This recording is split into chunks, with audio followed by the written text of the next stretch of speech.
पूर्व कैबिनेट मंत्री यशपाल आर्य और उनके पूर्व विधायक बेटे संजीव आर्य के काफिले के सामने हुआ ये हंगामा सियासी रण का सबब बन गया है। राजनीति उत्तराखंड की गर्म है। कांग्रेस और बीजेपी आमने सामने आ चुके हैं। बाजपुर में यशपाल आर्य की गाड़ी के सामने हंगामा हुआ। यशपाल आर्य का ये आरोप है कि उन्हें और उनके बेटे को जान से मारने की कोशिश की गई, किसी तरह वो जान बचाकर भागे और इसके लिए यशपाल आर्य ने भारतीय जनता पार्टी पर गंभीर आरोप लगाए हैं। अब जो लोग इस तरह के लोग हैं उन्हें पूरी तरह भारतीय जनता पार्टी सरकार का वर्तमान में संरक्षण है और कांग्रेस के कुछ दंड लोगों से उनके अच्छे रिश्ते हैं, उनके साथ दिखाई देते हैं। तो यकीनन ये बहुत बड़ा सवाल है कि लोकशाही में, लोकतंत्र में विरोध का क्या तरीका है। गाड़ी के बाहर हुए हंगामे को यशपाल आर्य ने हमले का नाम दिया, सवाल तमाम उठाए, लेकिन जिस तरीके से उनका विरोध हुआ वो बहुत गंभीर सवाल खड़े कर रहा है।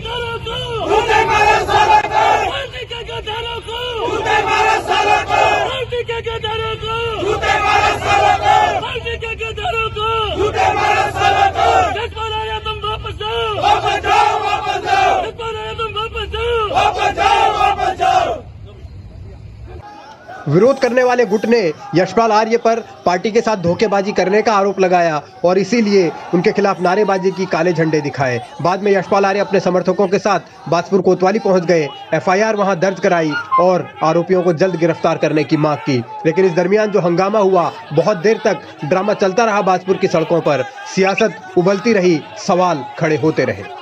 स्थानीय यहाँ का विधायक चाहते हैं और ये दलपलटू आदमी है, गद्दार आदमी है। इसको बाजपुर की जनता का गद्दार आदमी है, इसको जनता नहीं चाह रही है। जनता का आपने आज विरोध देख ही लिया है और आज शुरुआत है।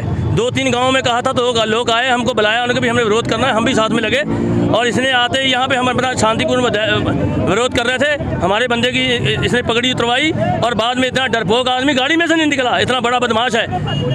2 महीने पहले तक यशपाल आर्य बीजेपी के सदस्य थे और कैबिनेट मंत्री भी थे, लेकिन चुनाव के मद्देनजर उन्होंने भारतीय जनता पार्टी छोड़ी, कांग्रेस का दामन थामा। इसी मसले पर अब सियासत हो रही है, सवाल उठ रहे हैं। कौन विरोध कर रहा है, कौन काले झंडे दिखा रहा है, इस पर अलग अलग राय है। कुछ लोग कह रहे हैं कि कांग्रेस का ही दूसरा ग्रुप है जो कि यशपाल आर्य का विरोध कर रहा है उनके कांग्रेस में आने पर, जबकि यशपाल आर्य आरोप लगा रहे हैं कि बीजेपी की साजिश का हिस्सा है। सवाल यही उठ रहे हैं और अब इन सवालों को लेकर कांग्रेस ने सरकार के खिलाफ हल्ला बोल शुरू कर दिया है। आरोप यह है कि भारतीय जनता पार्टी ने साजिश रची, इसीलिए बीजेपी के खिलाफ कांग्रेसी लगातार आक्रामक है। लेकिन इस तरीके की राजनीति की उत्तराखंड में आखिर जगह कहां है? विरोध का ये तरीका आखिर उत्तराखंड में क्यों अपनाया जा रहा है? अगर विरोध करना भी है तो फिर मारपीट की नौबत क्यों आ रही है? किसने किसको पीटा, किसने किसको नहीं पीटा, इस पर अब दोनों पक्षों की ओर से तहरीर दी गई है। लेकिन सवाल ये कि ये उत्तराखंड की सियासत कहां जा रही है और चुनाव में अगर इस तरीके का खूनी खेल होता रहा